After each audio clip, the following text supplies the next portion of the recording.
Hey guys, it's Nina. If you have a scary encounter you want to send to me, spookynews@yahoo.com. And this one, I wanted to let you guys know, it was forwarded to me late last night. And honestly, reading it made the hairs on the back of my neck stand up straight. I've been trying to record this since 1 o'clock in the morning. It's 2:49 right now.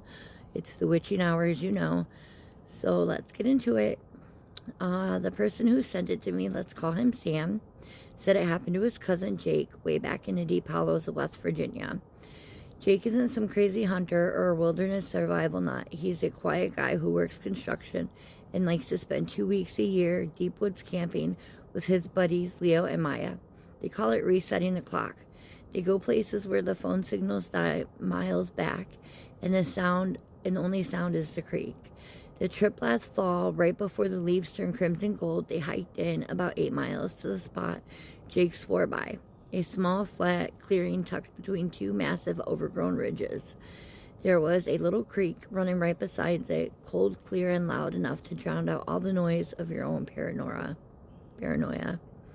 The first day was perfect. They set up a big dome-style tent, built a decent fire, and cracked open the first round of beers. As the sun dipped behind the western ridge, painting the sky with impossible shades of bruised purple and orange, a silence fell that just felt wrong to everybody. It wasn't a peaceful quiet. It was the kind of silence you get when every single living thing around you is holding its breath. Leo, who's usually a nervous wreck, was the first to notice the smell. "What in the hell is that?" he mumbled, wrinkling his nose. It wasn't a skunk, not quite. It was closer to roadkill left out in August, mixed with wet dog, mold, and something metallic like burnt blood. It was sickening, and it drifted through the campsite like a slow, toxic cloud, then vanished. They blamed a local wild boar or a dead deer and moved on. But then came the knocking. It started maybe an hour after dark. Not the sound of a falling branch or a woodpecker. It was deliberate. A heavy, hollow thump, followed by a pause, exactly 5 seconds, and then another thump. It sounded like someone or something was smashing a log with a huge smooth stone across the holler, about half a mile away. They talked themselves into believing it was a hunter signaling, even though they knew no sane person hunted this far out. The thump stopped right when they went into the tent. I need to emphasize that Jake told Sam the fear wasn't immediate panic. It was a slow, psychological erosion of comfort. The air pressure felt heavy, the fire burned low, and when they crawled into the tent, they zipped the flaps shut and suddenly felt less protected than they did naked. They were laying there, trying to talk normally about work, then the true horror set in. It wasn't a sound of nature. It wasn't an animal cry or a howl or a grunt. It was a noise that sounded like the deepest, most primal human rage ripped out of a throat the size of a beer keg. It was a scream, but it croaked, guttural, laced with such pure agonizing fury that it vibrated the air in their lungs. It was close, maybe 200 yards up the ridge, directly above their camp. Leo let out a little whimper, and Maya started sobbing quietly, burrowing into her sleeping bag. Jake froze, his entire body rigid. That sound, that wet, tearing sound of absolute untamed malice, it changed everything.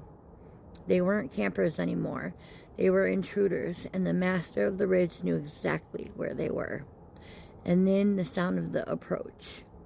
It wasn't running. It was a slow, heavy, rhythmic walk. Thump, thump, thump. The ground itself seemed to be compressed and grown underneath the weight. Imagine a stack of fully loaded washers hitting the earth, one after another, and then you might get close to the sound. It stopped right on the edge of the clearing, maybe 50 feet away. The toxic metallic stench instantly filled the tent again, 10 times stronger this time. It was so potent it made their eyes water and their stomachs heave. They lay there listening, not daring to move a finger. The sound of their own ragged breath and the blood pounding in their ears were the loudest thing in the world. Then a sound that Jake said he'll hear every night until he dies. A hand, not a paw, a hand the size of a dinner plate slammed against the nylon of the tent wall. right next to Maya's head. It didn't rip, it just flattened the fabric with impossible force, followed by the sound of long, blunt claws scraping slowly down the synthetic material. They saw the shadow. It was massive, blocking out the faint moonlight filtering through the trees. A shapeless, mountainous silhouette. It stood there for what felt like an eternity, the sound of its ragged, heavy breathing vibrating the ground beneath their thin air mattress. It was studying them, and it was waiting for them. And then the tent started to shake. It was gentle at first, a slow, deliberate rocking, as if it was trying to test the integrity of their flimsy shelter. Then it became violent. The poles bent and screamed, and Jake absolutely knew the next move would be the last. This thing was going to tear the tent open and drag them out one by one. In a desperate panic move, Jake grabbed the pocket knife he kept underneath his pillow and slashed the tent open at the very back, away from the shadow. "Run now," he hissed, scrambling out onto his hands and knees. They didn't look back. They just crawled out and ran, not towards the trail, but down the deepest, darkest part of the ridge, scrambling over roots, rocks. They could hear the nylon ripping to shreds behind them, followed by a terrible, frustrated roar that tore through the leaves from the trees. They didn't stop running until they hit the paved road miles away at dawn. They hitched a ride from a logger shivering, covered in mud and pine needles, leaving everything that they owned behind. Jake said he never went back for the gear. He couldn't. When the logger asked what they were running from, Leo, the one who smelled it first, just shook his head, looking straight ahead at the rising sun. "Something that knows what a zipper is," he whispered.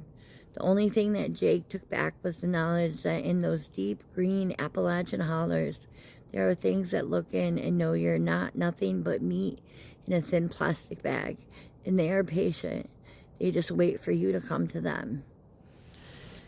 Alright guys, that was a pretty spooky story. So if you have one of your own, spookynews@yahoo.com, or you can DM me. Stay safe, guys.